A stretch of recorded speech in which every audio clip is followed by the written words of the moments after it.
தனுகுரு சொந்தங்கள் அனைவருக்கும் வணக்கங்க. எல்லாரும் தனுகுரு விலாக்ஸ் சேனலை சப்ஸ்கிரைப் பண்ணி பெல் பட்டனை கிளிக் பண்ணிங்கன்னா நான் வீடியோ போட்டோன்னே உங்களுக்கு நோட்டிஃபிகேஷன் வந்துடுங்க.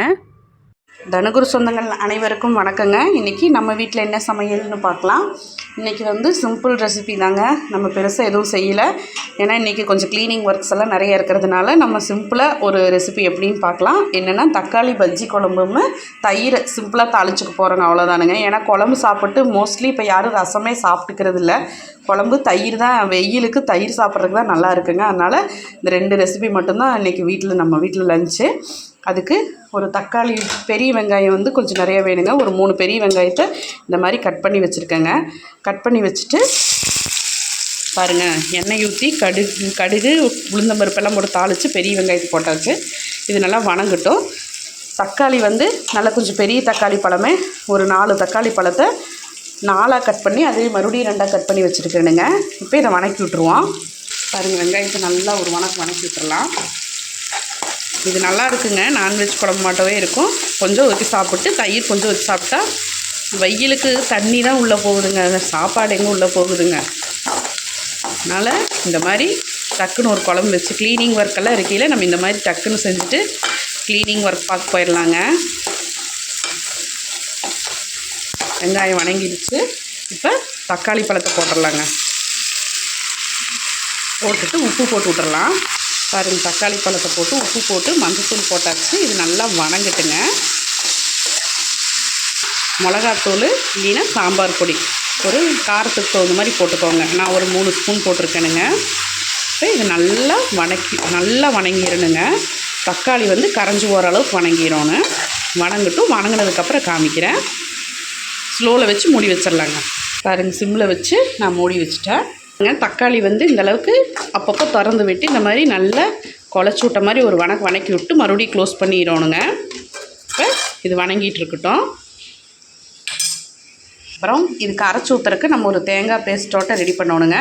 ஒரு அரை மூடி தேங்காய் திருவி வச்சுருக்கேன். கருகாப்பில் ஒரு இனுக்குங்க. ஒரு ஸ்பூன் மட்டும்தான் போட்டுக்கல. 1 ஸ்பூன் சோம்புங்க, ஒரு ஏலக்காய், ஒரு 4 கிராம்பு, பட்டை இந்த நீளத்துக்கு இருக்கிற பட்டையை நல்லா உடச்சி வச்சுருக்கணுங்க. இப்போ இதையெல்லாம் போட்டுட்டு பாருங்கள், இது கூட பூண்டு ஒரு 5 அரைணும்.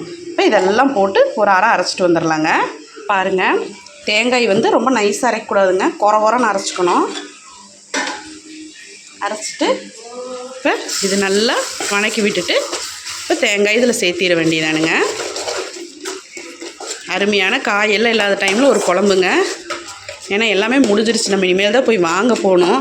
சரி, டக்குன்னு வச்சு விட்ருவோம் அப்படின்ட்டு இதை செஞ்சாச்சுங்க இன்றைக்கி. பாருங்கள், தேங்காய் ஊற்றியாச்சு. தண்ணி கம்மியாக ஊற்றிக்கலாங்க. ரொம்ப கெட்டியாக ஓரளவுக்கு கெட்டியாக இருந்தால் தான் நல்லா இருக்குங்க. தண்ணியாட்டு இருந்தால் நல்லா இருக்காதுங்க. இப்போ இது கொதித்து பச்சை வாசம் போட்டு ஒரு குழம்பு ரெடி ஆயிடுச்சு. பாருங்கள், அருமையாக குழம்பு கொதிச்சிருச்சு. நான் ஆஃப் பண்ணிவிட்டேன். சாப்பாட்டில் ஊற்றி சாப்பிட்றதுக்கு சூப்பராக இருக்குங்க.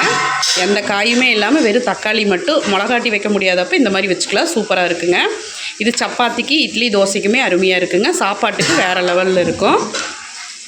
அப்படியே தயிர் தாளிப்பு ரெடி பண்ணிடலான்னு எண்ணெய் ஊற்றி கடுகு, உளுந்தம்பருப்பு, கடலைப்பருப்பு, சீரகம், குருமிளகெல்லாம் போட்டு தாளித்து விட்டுட்டு வரமிளகாத்தூள், பெரிய வெங்காயம் ஒரு 5-6 பெரிய வெங்காயத்தை கட் பண்ணி போட்டிருக்கணுங்க. அப்போ தான் நல்லாயிருக்கும். உப்பு போட்டு மஞ்சத்தூள் போட்டு இது நல்லா வணங்கிருச்சு. அடுப்பு ஆஃப் பண்ணிவிட்டு தயிர் இதில் சேர்த்துக்கலாங்க. சமைக்கவே முடியல, முடையாக இருக்குங்கில இந்த லஞ்ச் செஞ்சோம்னா நம்ம லஞ்ச் சாப்பிட்ட மாதிரியும் இருக்கும், வேலையும் டக்குன்னு முடிஞ்சிருங்க உங்களுக்கு. அவ்வளோதான், தயிர் சேர்த்துனா முடிஞ்சிருக்காங்க. இன்றைக்கி நம்ம வீட்டில் என்ன சமையல்னு பார்த்தரலாம். அருமையான வெள்ளை சாப்பாடு, அருமையான குழம்பு, நல்லா இருக்குங்க. அருமையாக தயிரும் தாளித்து வச்சாச்சு. இதுதான் நம்ம வீட்டில் லஞ்சுங்க.